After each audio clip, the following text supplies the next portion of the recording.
Look what just arrived, Tarot Disassembled Kickstarter. How nice is this? We got some, looks like some stickers from Tarot Disassembled. We got the Fool, we got the World, the Magician. We got a business card, so very cool indeed. It's gonna go download your PDF guidebook. There you go. Every act of creation is first an act of destruction. Okay. And we got another Picasso apparently. Okay, so big fan of Picasso apparently, which is cool. Sure, why not? Let's not have the camera shake, that'd be great. Okay, cool. And then we have a thank you card, ways to keep in touch. And then we have a, looks like just cards, just kind of cards. We got the sun, the moon, death, and the star. If you haven't seen this, this is basically a, that they have removed all the symbolism from the Rider-Waite-Smith and put it into some cards. And I think one of my main attraction points to this deck is just how great it looks, the way they did it. So the colors used, all the variances in the color palette, the very bright, sunny, pretty attractive cards. So even though you remove the symbolism from the card and just put it basically on a card, I think it's kind of cool. I think it's kind of cool indeed. So we have the deck here, and we have another quote, I guess. May these cards, no, there's like a wish. Okay.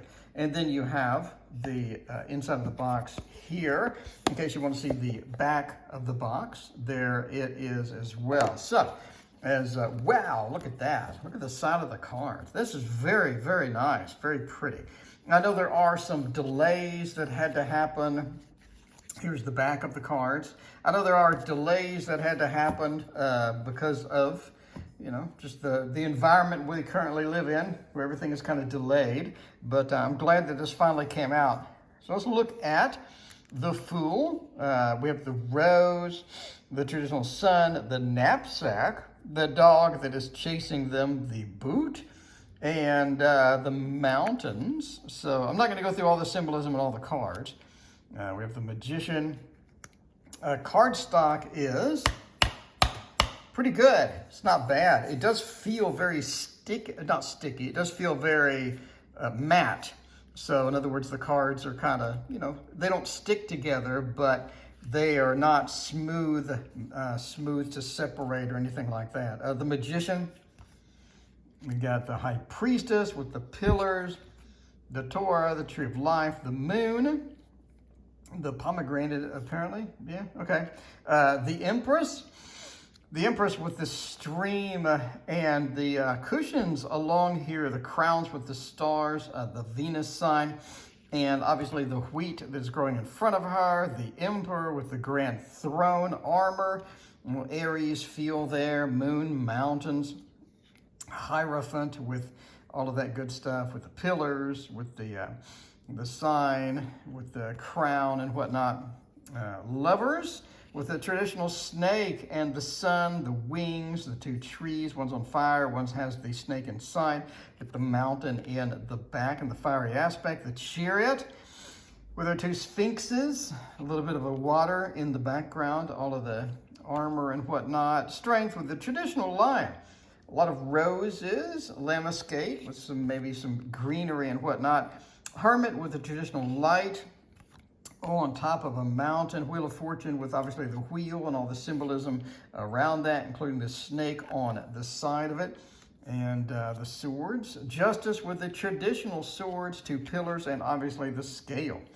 So the PDF guidebook, in case you did not get that, where'd it go? PDF guidebook, in case you want to get it, to follow along here, you can scan it there, and there is your PDF guidebook.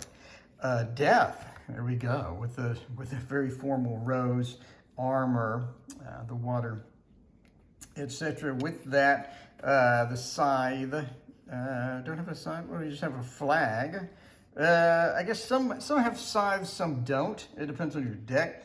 Temperance with wings and a pouring water feature and whatnot. Then we have the Devil card, and then we have the Tower with the people falling and the fire, The star with the, you know, the pouring of the water, obviously the star, a lot of water. Have the stork coming in as well. The moon with the dog and the wolf, the lobsters or whatever it is. Obviously the moon itself, the pillars in the background, the sun with the traditional flag, obviously sunflower, obviously sun, horse, judgment, rebirth, reincarnation with the water feature, and the world as well. So there we go. So we have the Ace of Cups, and the 2. It's interesting. The 2 of Cups. Okay. Curtains and the 2 of Cups? Maybe I just missed it. Okay. 3 of Cups. A traditional celebration with all the fall harvest and whatnot.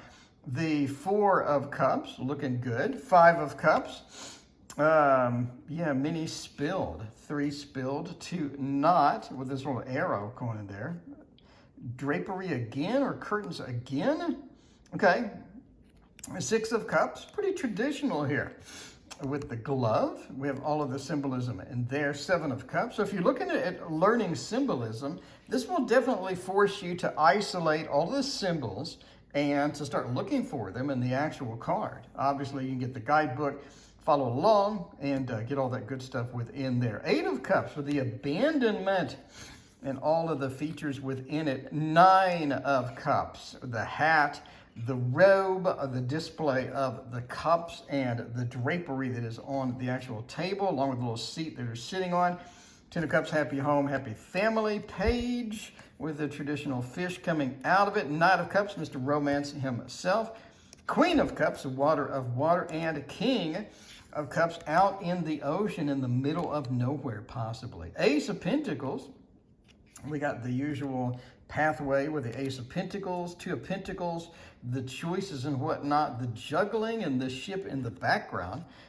We have the 3 of Pentacles. We have a 4. We have a 5 with the crutches. Remember that. The Band-Aid that's on the person's foot. The snow, very important. And then the windows in the background. 6 of Pentacles, looking really good. 7 of Pentacles, digging a hole, planting it. Boots. The boots are symbolism? I guess I need to look at the PDF. The boots are symbolism? I've read a lot of symbolism books. I gotta read the PDF.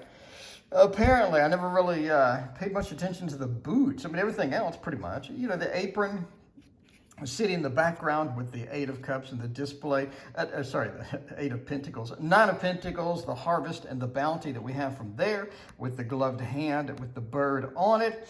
A little Venus action. And the 10 of Pentacles with the dogs, the old person, and all of the other symbolism. Tree of Life, obviously, within most of that. Page of Pentacles.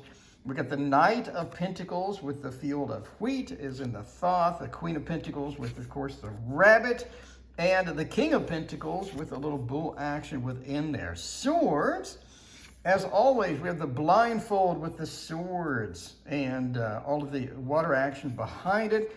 3 of Swords, minimal symbolism on purpose, most likely. The armor, the resting spot in the window for the 4. The 5, we have the Lord of Defeat. And then we have a 6 of Swords as well. 6 of Swords. Yeah, the journey across to a better land with the robed figures. 7 of Swords, escaping, sneaking out. 8 of Swords, the restriction, being tied up and blindfolded. 9 of Swords, the sleepy nightmares with the quilt and all the symbolism on that. Yeah, the 10 of Swords, yeah, the very final ruin. Okay, Page, Knight, Queen, and King. Now we're finally on to the Wands. Ace of Wands. Pretty traditional there, as always. Somebody commented, they said, you say pretty traditional too much. Well, that's pretty traditional. Looking at the Golden Dawn, pretty traditional. Pretty traditional, kind of pretty traditional. Anyway, 2 of Wands is up here as well. I like it. And 3 of Wands, scanning the environment with the sea. The 4 of Wands, happy home, happy family. A lot of symbolism within, including the bridge. 5 of Wands, We have a little bit of a Six of Wands action here with the Lord of Victory. Seven of Wands, the defensiveness. The Eight of Wands with the movement. Not much symbolism there. Nine of Wands, we do have the, sort of the wounded warrior action. And the Ten of Wands, taking on too much with a long distance way into town. Page of Wands with the geckos. Knight of Wands with more geckos. Queen of Wands with the black cat. If you ever make a tarot deck, you must have the black cat in here. So, look, what do you think as just reading this? Is this more of a learning tool rather than an active reading tarot? I want to hear your thoughts. Is this more of a learning tool to get your symbolism up and running as opposed to an actual reading deck? Would you read with this? Would you put this on the table and do readings with these cards? I'm kind of curious if it's just a training tool or it's something you would read with every day in your own personal life. And in business, right? If you do this for money, would you read with this for money? Anyway, let me know what you think. Overall, I love the color palette. I really enjoy the tarot deck overall. I love the quality and the effort, detail that they put into this with the gilded edges. We have a beautiful, the cardstock is fantastic. The color palette is amazing. I think they did a fantastic job on sort of just getting the idea out there. But again, would you use this as more of a training tool or a deck to read? Let me know in the comments. Thank you for watching, and we'll see you next time.